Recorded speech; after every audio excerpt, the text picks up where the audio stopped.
Hello, this is Deborah with Black Education TV. I'm going to be talking about the essence of spiritual warfare because it's become very apparent that we as so-called black people don't understand the essence of spiritual warfare. When we think in terms of spiritual warfare, we think of things that are very superficial. We've boiled spiritual warfare down to simple tasks that we do on a daily basis that amount to nothing. You're going into a 30-second prayer or bowing your head for a moment of silence or even fasting for a day, or your little simple meditation tactics or whatever it is that you engage in. Even if your prayer extends beyond 1 minute or 5 minutes or whatever, we believe those things to be spiritual warfare. And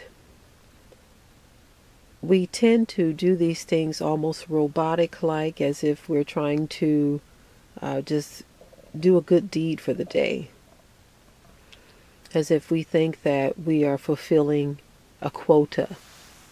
Okay, I've got my prayer in, I've gotten my meditation in, I've read my Bible for about 20 minutes. I've done my part. Unfortunately, that's what many of us have boiled spiritual warfare down to be, some task that we can do to just get it out of the way, to say, I've done it for the day. When we don't understand spiritual warfare, or the essence of spiritual warfare, begins with the knowledge of what the battle is. And even if you know what the battle is, if you don't understand the battle, you're still back at square one. And unfortunately, many of us don't understand the battle. We've heard scripture time and time again that tells us many things about this battle, but we have not grasped the reality of what's really truly going on. When we hear the scripture that says, we wrestle not against flesh and blood, but against principalities and powers and spiritual wickedness in high places. Do you know how many of us don't really understand what that's trying to tell us? And so, when you don't understand what it's trying to tell you, what the word is trying to tell you, you can make so many battle errors. As a matter of fact, many of us have not even entered into battle. It's a one-sided battle where the enemy is launching all of the missiles, throwing all of the fiery darts, and engaging in this war, the spiritual war. And we are just kind of on the sideline, dodging bullets and weapons and missiles, bombs, fiery darts.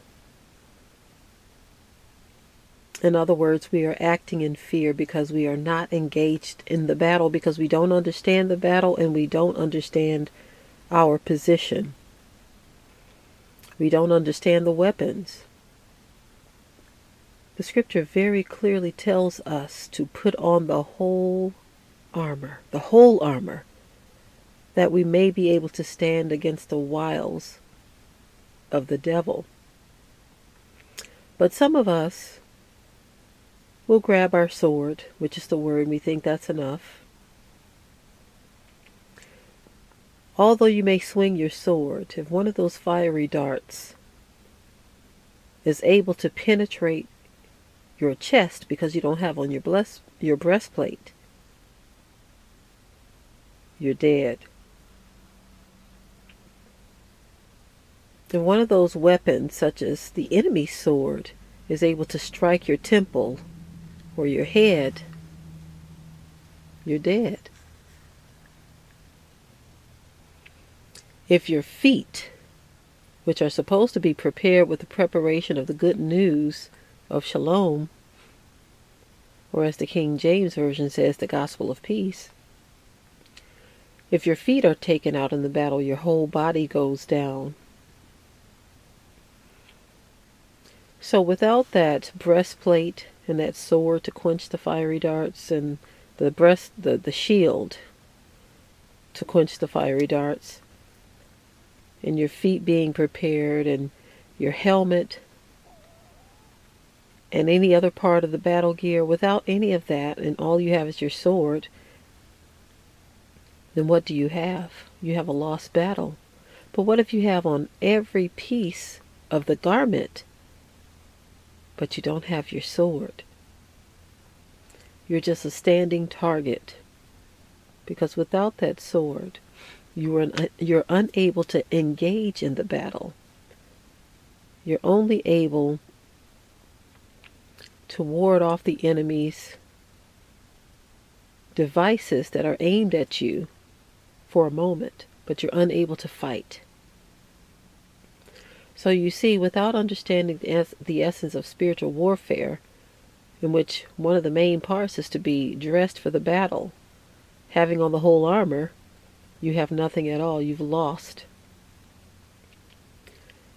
And not being able to understand the battle that you're in, I mean, that's very important. Imagine this. You have two battlefields. And one of the battlefields, you have an enemy that only has a slingshot, in which, knowing the story of David or David, we know that that's all enough. That's more than enough to kill an enemy. It's enough to kill a giant. But here is another scenario. If you enter into a battlefield where there's not only slingshots, but fiery darts, missiles, atomic bombs, nuclear weapons, rockets, battleships, tanks,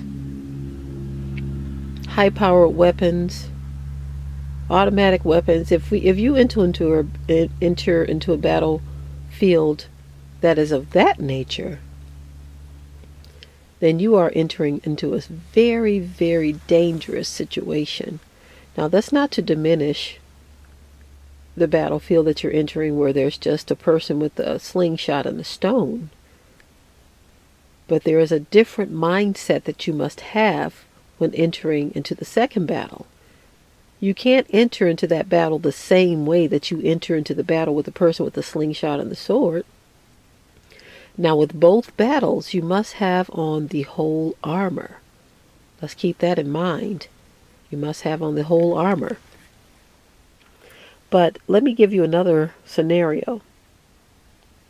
If you enter into a battlefield where there is this person that has the slingshot and the stone, but they don't have any arms or any legs, but this is all they have, and it's sitting in front of them on the ground, more than likely you're going to enter into that battlefield with confidence. Understand what I'm saying? But if you enter into the battlefield where you have all of these people and you're surrounded by all of these different weapons and they're all aimed at you, it's highly doubtful that you're just going to enter into that space without thinking things out first. Now, I want you to understand that these are battles that you must enter in. You can't say, well, I'm not going to go and join this battle. These are battles that you are involved in. You have to. You have no choice. See, that's another problem with us as a people. We don't understand that we are in these battles, whether we want to be or not. And so you have to do something. You have to fight. But when you go into any battlefield without the proper understanding of who your enemy is and what they are capable of, that's another way to lose the battle, to lose the fight. And so understanding the essence of spiritual warfare, the importance of it, the nature of it, is something that we've got to come to terms with, family, because what we're doing right now is not working. We are using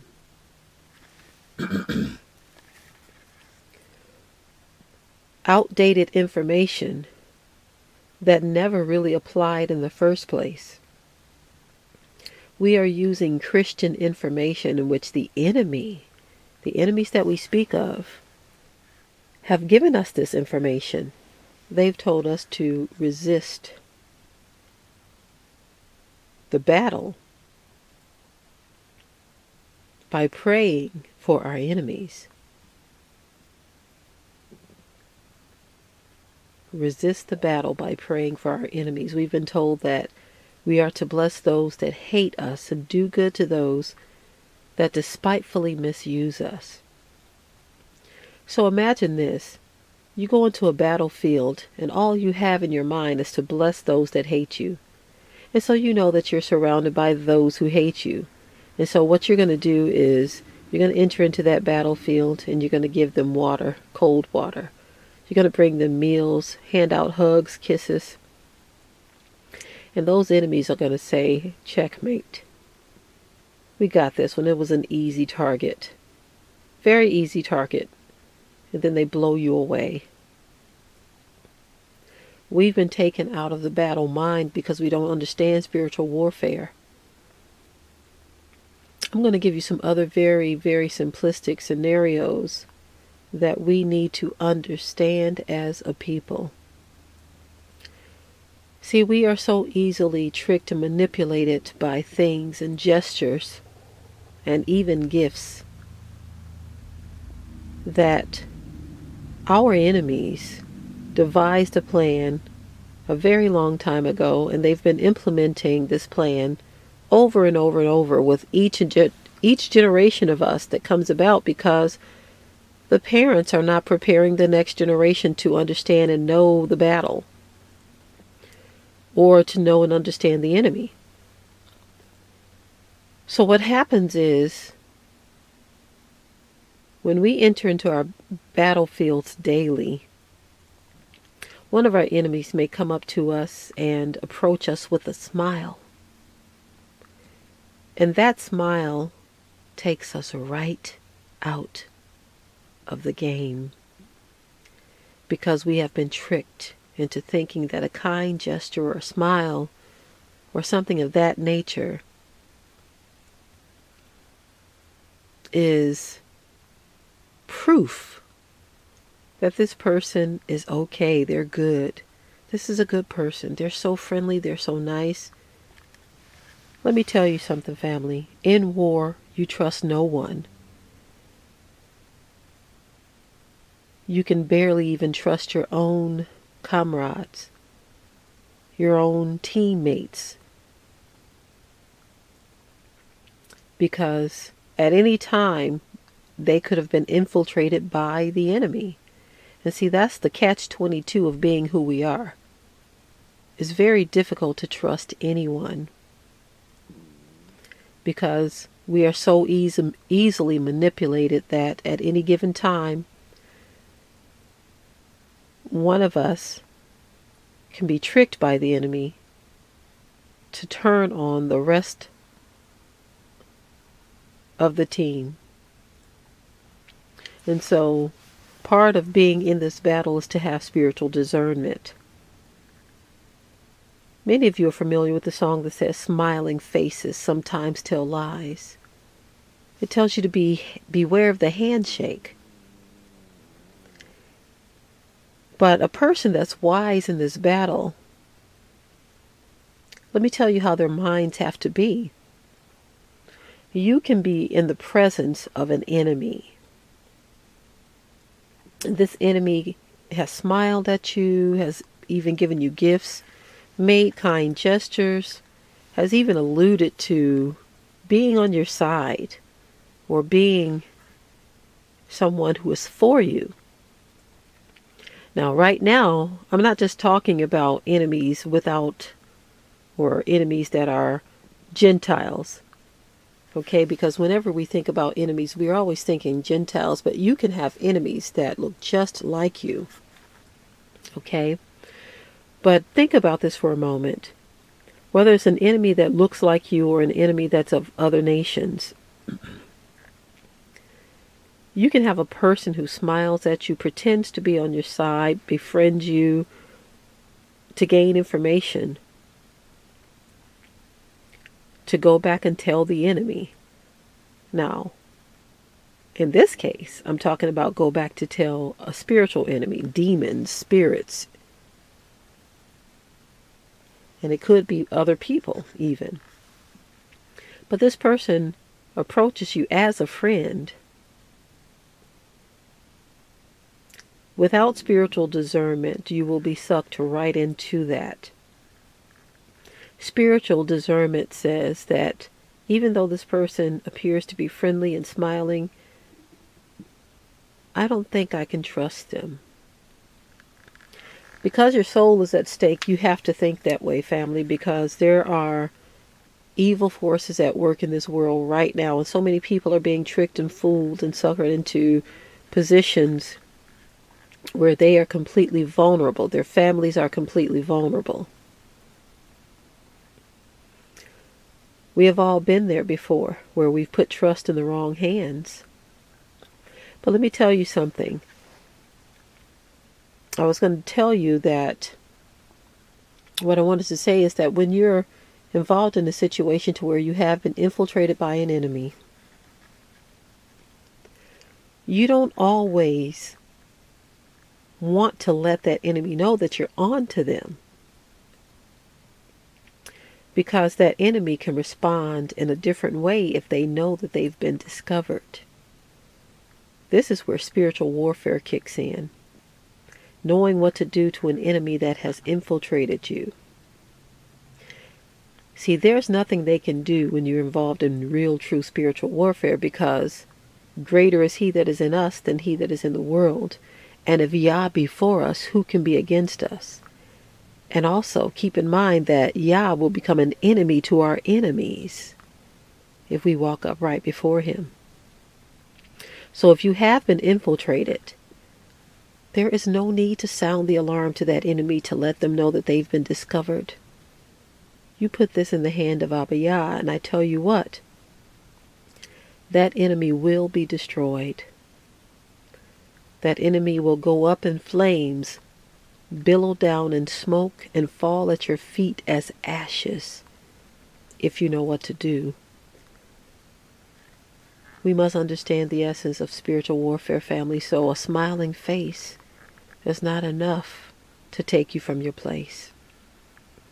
Even if you do see that smiling face, you're able to identify what is sinister behind that smile, what's sinister and dark behind those glistening eyes, and even with that much fair speech. And sometimes, let me tell you, sometimes these people can say words that even appear as though they are spiritual.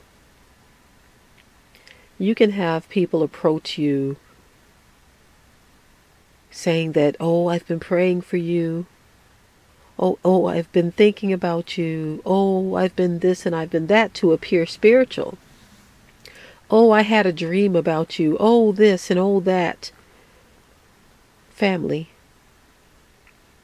spiritual discernment will uncloud your vision to where you can see people for who they truly are. Understand that you don't always have to blow your cover. Don't blow your cover by explaining to this enemy that you know who they are. You do your thing righteously. And in righteousness Yah shall deliver you from every enemy. This is how we have been able to be tricked and manipulated by other nations for so very long, because they come bearing gifts. And when they whip out the gifts, we succumb to their wicked nature because we've been fooled by it. We've been so docilized as a people that it doesn't take much to trick us into believing that someone is a friend when they're really an enemy. Now, keep in mind that sometimes it's not always readily seen or seen right away. Sometimes you have to observe a person or be around a person. I'll just use a workplace scenario, for instance. My husband gave a testimony some time ago where there was a white guy who was hired in around the same time he was at this particular company. And he greeted him with handshakes and friendly gestures and all of this. And my husband was like, "Oh, he's a nice fella. Man, he's a nice guy, you know." Treating my husband like a buddy and all this, and just overall friendly guy. But then his true nature came out. It was a sales position that they had, and there was a week where my husband did well in sales, and this particular guy hadn't gotten any sales. And so he was starting to feel some kind of way about this so-called black man who was getting sales and he was not. So when he was able to get an opportunity, he grabbed one of my husband's sales from the desk where they had turned them in, and he basically took it. I guess he wanted to examine the paperwork to see if there was any way that he could switch the names to make it appear as though he got the sale. Out of frustration, I guess he figured, no, this is not even possible. So he left it in his bag, his sales bag. And sometime later, after the guy was no longer with the company, the boss found the old sale in his bag. And he told my husband and a few other people that, "You remember the guy that used to work here? He had your sale in his bag." Now, mind you, he greeted my husband with smiles and friendly gestures and good morning and all of this other stuff. And so, what we must understand in this spiritual battle is that you have to know your enemy. Your enemy will use any tactic. He'll use a smile. He'll use anything to trick you, to trick your mind, to make you think that he is not an enemy. I want you to understand what I'm trying to articulate here. The essence of spiritual warfare is to be armed completely, putting on the whole armor, to understand who your enemy is, regardless to race or culture, or whether it's a spiritual enemy, because there are spiritual enemies, demons, demonic entities that can also infiltrate your mind. Okay, so there are many. You just think about this, family. You are surrounded by enemies, enemies of flesh and blood, enemies of a spiritual nature, enemies that were once friends, enemies that can be family, co-workers, Christians, Hebrew Israelites. It doesn't matter. Enemies come in all shapes, sizes, and forms. And if you don't understand what an enemy is, how can you fight the enemy? If you're not armed properly, how can you fight the enemy? How can you engage in war if you are not properly dressed? And if you are without understanding, how can you engage in war? If you don't understand the battle, how can you engage in war? There is so much to spiritual warfare, family. And knowing how to engage in spiritual warfare is very important. Now, I haven't covered how to engage in spiritual warfare in this video because I first want you to understand that the essence of spiritual warfare is to understand what's going on in the first place. And without knowledge of what's going on, you cannot engage in spiritual warfare. And you cannot have superficial ideologies about spiritual warfare. None of that superficial stuff will amount to anything. You must go beyond all of those things. You must have spiritual discernment before you can even enter into spiritual warfare effectively. Because you will have people right there in front of you who may appear to be friends or on your side, but they are engaged in this battle against you. And you cannot always expose that fact. When you're in a situation like that, you definitely have to have wisdom, be armed with wisdom, so that you can take this enemy out effectively because they have infiltrated your space. Okay. Now, family, there is so much more to spiritual warfare that I'm going to have to cover this in another segment as well, because our people need to understand that you're in this battle whether you want to be in it or not.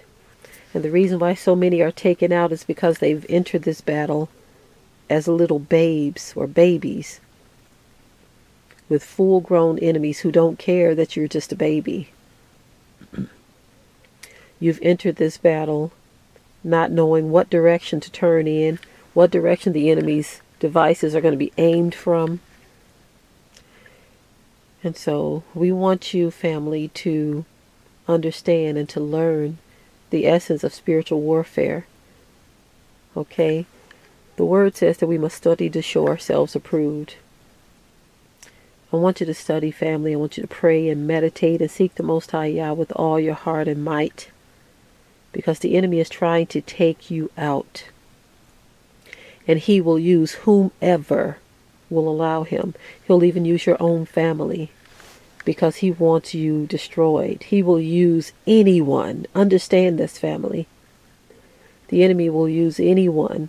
He will use those who you believe to be friends.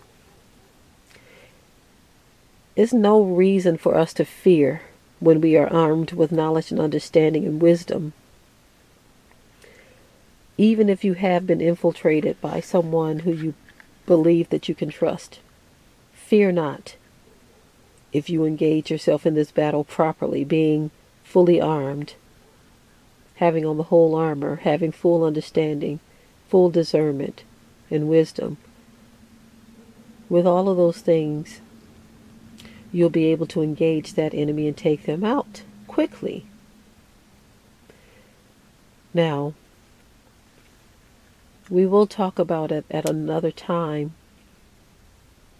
what we need to do, in which we've already talked about these things before, but I don't think, from some of the questions we receive, I don't believe that many of us understand how to engage in warfare, because we've been taught for so long all of this love and forgiveness and all of this unity with enemies. How can you unify with your enemy? That's impossible, family. It is impossible. When you unify with your enemy sees you as a sucker that they're able to just take out quickly. And this is why they are doing just that. This is why the enemy does just that. Another thing I want to leave you with before I close out this video. A lot of the battle is in your mind. If you can get your mind straight, you can have full understanding of what's going on.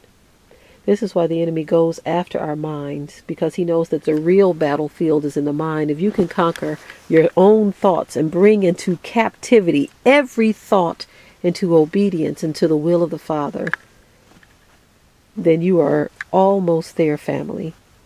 Because once your mind is right, once your mind is clear, and once you understand what is going on, you become dangerous to the enemy. This is why you will hear the term knowledge is power. This is why the enemy tried to strip us of knowledge. This is why one of our enemies made it illegal for us to learn to read. They didn't want us to have knowledge of any kind. And now that we are able to learn to read, they've done other things. They've replaced wanting to read and have knowledge with other things, entertainment, anything to distract your mind, anything to pull your mind out of the battle. Because once they have control of your mind, they have control of your body, family. This is why we must understand the essence of spiritual warfare. Understanding where the battle takes place, who the enemy is, what the battlefield looks like, all of the hiding places, all of the necessary armor and weapons to engage in this battle. This is what we must understand, family. Now, I'm running out of time here, so I'm going to have to pick this up again at a later time. But I want you to know, family, that understanding what time we're in right now is so very important. Let's get ourselves ready for this battle, because the battle is going to go on with or without you. Shalom, family.